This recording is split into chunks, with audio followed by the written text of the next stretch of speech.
देश दुनिया की तमाम बड़ी खबरें लेकर एक बार फिर आपके सामने हाजिर हूं। मिडिल ईस्ट की बात करूंगा। गाजा में सीज फायर को लेकर एक बड़ा अपडेट आ रहा है।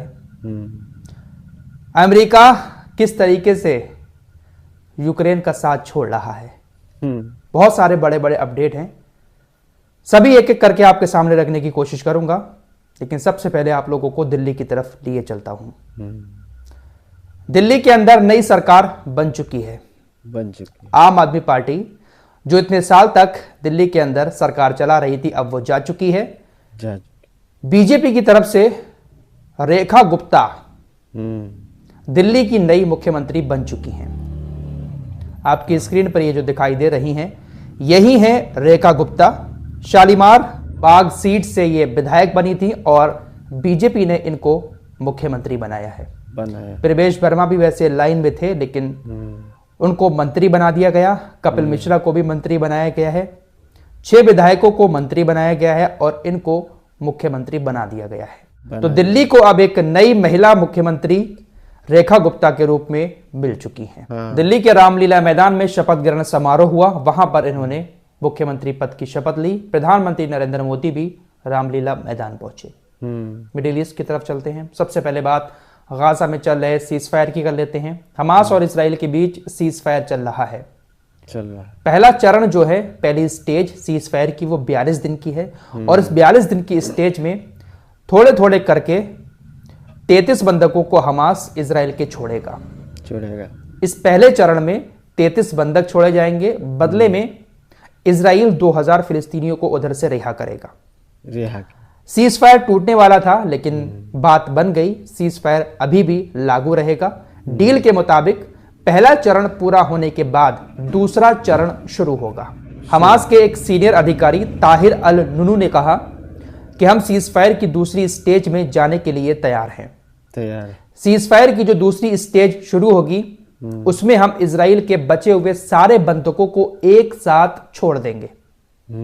ताहिर अल नुनू ने कहा कि हमने बिचौलिए देशों को इन्फॉर्म कर दिया है, जिन्होंने सीज फायर करवाया था, कि हम दूसरे स्टेज में जाने को तैयार हैं और दूसरे स्टेज की जो शर्तें हैं उसको आप लागू करवाएं। हम इजराइल के सारे बंधकों को छोड़ देंगे और इजराइल को पूरी तरीके से अपनी सेना को गाजा से वापस लेना है। दूसरी स्टेज की ये शर्तें हैं। जब दूसरी स्टेज सीज फायर की शुरू होगी, इजराइल अपनी पूरी सेना को गाजा से पूरी तरीके से वापस लेगा। गाजा का निर्माण कार्य शुरू हो जाएगा।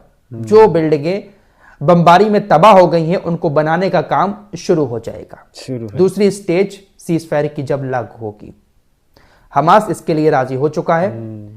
अब देखने वाली बात यह होगी कि जब हमास सारे बंदूकों को इजराइल के छोड़ देगा, तो क्या इजराइल किसी ना किसी बहाने के जरिए सीज फायर को तोड़कर फिर से गाजा पर हमले शुरू कर देगा। ये देखने वाली बात होगी, लेकिन बिचौलिए देश गारंटी ले रहे हैं इस बात की कि ऐसा कुछ नहीं होगा। जो नियम शर्तें हैं, इसमें अमेरिका भी शामिल है, जो नियम शर्तें हैं सीज फायर की, वो लागू होती रहेंगी।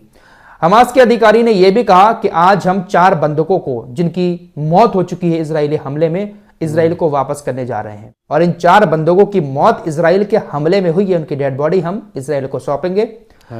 जब यह खबर सामने आई है, तो रिपोर्ट्स के मुताबिक बेंजामिन नेतन्याहू काफी इमोशनल हो गया है और कहा है कि ये बहुत दुख की बात है कि हमारे 4 बंधक, उनकी लाशें हमारे देश के अंदर आ रही हैं। हम बहुत दुखी हैं, पूरा देश दुखी है। और बहुत सारे वही मगरमच्छ वाले आंसू इसकी तरफ से बहाए जा रहे हैं। आइए अब यूक्रेन, रूस और अमेरिका की बात कर लेते हैं। कल के रिपोर्ट में आपको बता चुका हूं कि सऊदी अरब के अंदर अमेरिका के अधिकारी और रूस के अधिकारी एक बैठक कर रहे थे, जिसमें यूक्रेन के फ्यूचर को लेकर चर्चा हुई। ये जंग किस तरफ जाएगी, यूक्रेन का क्या होगा, इसको लेकर अमेरिका और रूस के अधिकारी बातचीत कर रहे हैं। अमेरिका और रूस करीब आ रहे हैं। डोनाल्ड ट्रंप यूक्रेन को अब धमकी दे रहा है। जो अमेरिका इस पूरी जंग के दौरान यूक्रेन के साथ था, डोनाल्ड ट्रंप के राष्ट्रपति बनने के फौरन बाद अब अमेरिका यूक्रेन से पीछे हट रहा है। डोनाल्ड ट्रंप ने ज़ेलेंस्की को, यूक्रेन के राष्ट्रपति को, तानाशाह बता दिया कि आप तानाशाह हैं और आपकी वजह से ही यूक्रेन और रशिया के बीच जंग चल रही है। एकदम से जज्बात बदल गए, एकदम से वक्त बदल दिया अमेरिका ने। जो अमेरिका अब तक आगे बढ़ा रहा था, मदद कर रहा था, अब वो कह रहा है कि आप ही तानाशाह हैं। डोनाल्ड ट्रंप ने ज़ेलेंस्की को कॉमेडियन बता दिया। ज़ेलेंस्की जो है राष्ट्रपति, ये कॉमेडियन है वाकई में, लेकिन राष्ट्रपति बन गए। ट्रंप ने पोस्ट करते हुए लिखा कि जरा सोचिए, एक मामूली रूप से सफल कॉमेडियन ज़ेलेंस्की ने अमेरिका से 350 अरब डॉलर खर्च करवा दिए, वो भी एक ऐसे युद्ध में जो कभी नहीं होना चाहिए था और जिसे जीता नहीं जा सकता। अगर अमेरिका और ट्रंप ना होते तो ज़ेलेंस्की कभी इसे सुलझा नहीं पाएंगे। अमेरिका ने यूरोप से 200 अरब डॉलर ज्यादा खर्च किए हैं, लेकिन हमें कुछ नहीं मिलने वाला है। डोनाल्ड ट्रंप ने जो बाइडेन पर निशाना साधते हुए कहा कि वो सोते रहे और उन्होंने यूरोप से पैसों के खर्च को लेकर बराबरी की बात नहीं की। यह युद्ध यूरोप के लिए हमसे कहीं ज्यादा इंपॉर्टेंट है। हमारे पास एक बड़ा सुंदर महासागर है जो हमें रूस से अलग करता है। फिलहाल 100 बात की एक बात यह है कि डोनाल्ड ट्रंप अब ज़ेलेंस्की से पीछे हट रहे हैं। डोनाल्ड ट्रंप ने कहा है कि आप ही तानाशाह हैं। यूरोप जितनी मदद कर रहा है उससे कहीं ज्यादा मदद अमेरिका ने यूक्रेन को दे दी है। तो अब यूक्रेन का फ्यूचर क्या होगा ये तो वक्त बताएगा, और हो सकता है कि कभी ना कभी कोई ऐसा राष्ट्रपति भी आ जाए अमेरिका के अंदर जो इजराइल को लेकर भी ऐसी सोच रखने लगे, लेकिन शायद ये पॉसिबल नहीं है। अमेरिका का कोई भी राष्ट्रपति हो वो इजराइल के हित की बात ही करता है। लेकिन यूक्रेन को अब अकेला छोड़ दिया गया है। ऐसे में अब तुर्की सामने आया है। तुर्की ने यूक्रेन को नाटो का सदस्य बनाने की हामी भर ली है। नाटो संगठन के बारे में आप लोग जानते ही होंगे। तुर्की ने कहा है कि हम यूक्रेन को नाटो में शामिल करने के लिए राजी हैं।